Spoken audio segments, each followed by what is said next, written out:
Você já deve ter feito essa experiência. Se não fez, faça. É no mínimo interessante. Ao pentear o cabelo, cabelo seco, com pente de plástico, o plástico eletriza, assim como o cabelo também eletriza.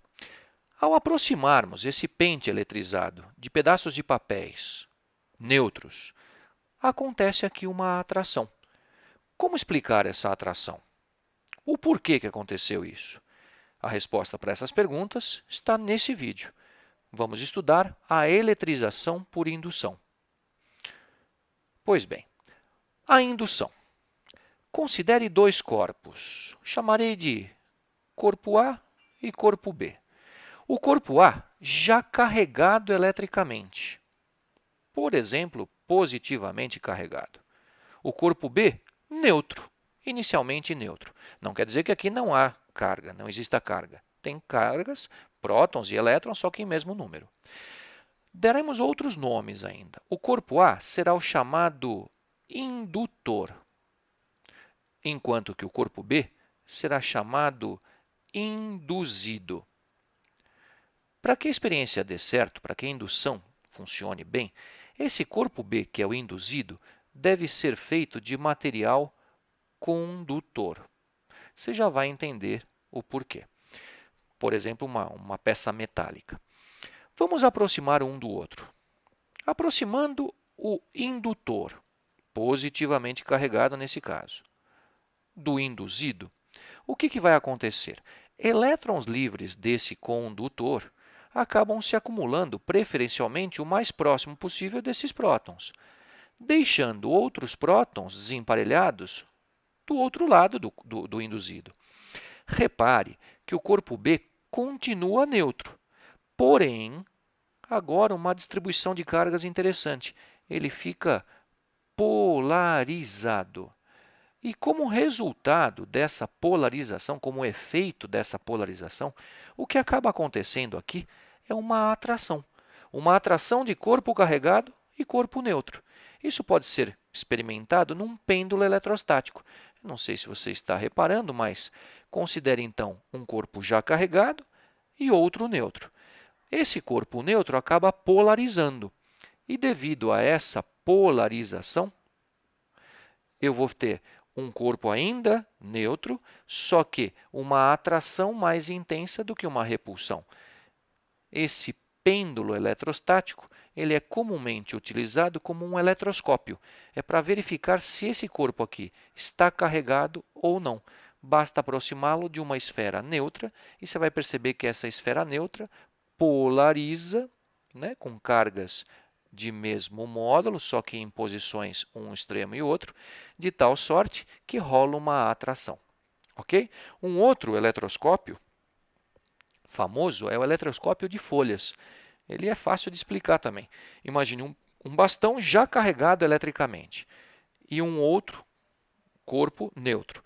Devido à proximidade, aqui tudo condutor, as cargas elétricas, preferencialmente, vão se acumular, os elétrons vão se acumular o mais próximo possível daqueles prótons, de tal modo que essa peça, esse eletroscópio, fica polarizado. Se tenho elétrons em excesso lá em cima, eu vou ter prótons em excesso aqui embaixo.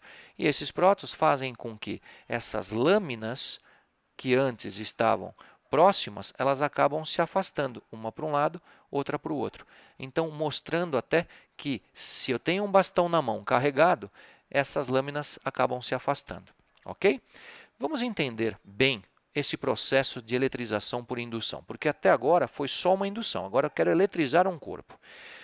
Considere antes um corpo A já carregado eletricamente, positivo, por exemplo, então ele já passou por algum processo de eletrização, um corpo B neutro, o B condutor, como nós falamos agora há pouco, neutro.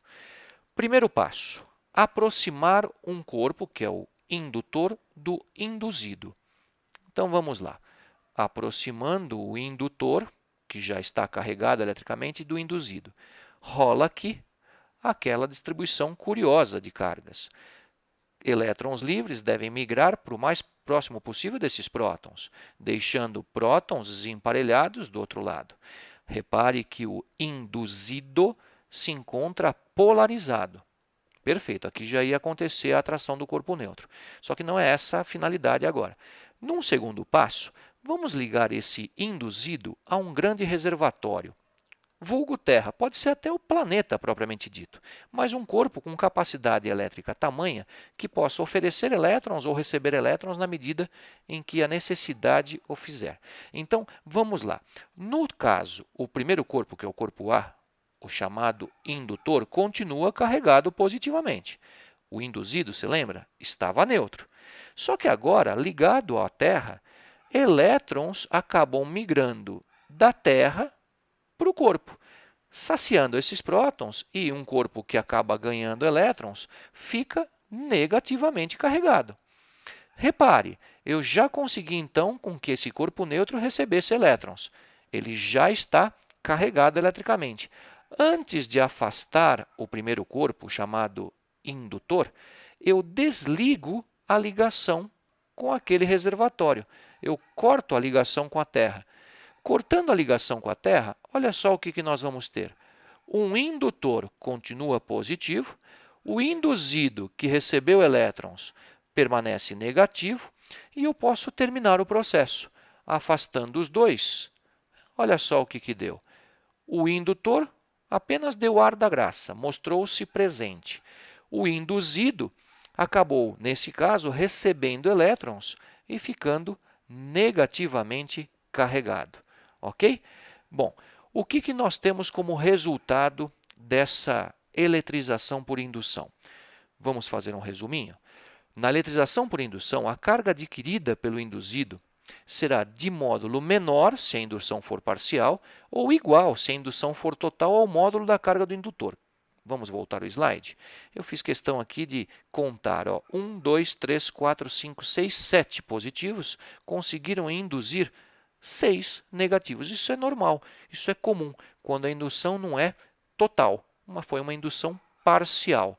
Perfeito. Vamos lá? E perceba também que o indutor e o induzido possuem cargas e sinais opostos. Isso no resumo aparece. O sinal da carga adquirida pelo induzido é oposto ao sinal da carga do indutor. Para induzirmos carga negativa, eu devo ter a presença de um indutor positivo. Já para induzir carga positiva, eu devo ter a presença de um indutor negativo. Ok? Esse, em resumo, é o processo de eletrização por indução, o mais sofisticado processo até aqui estudado.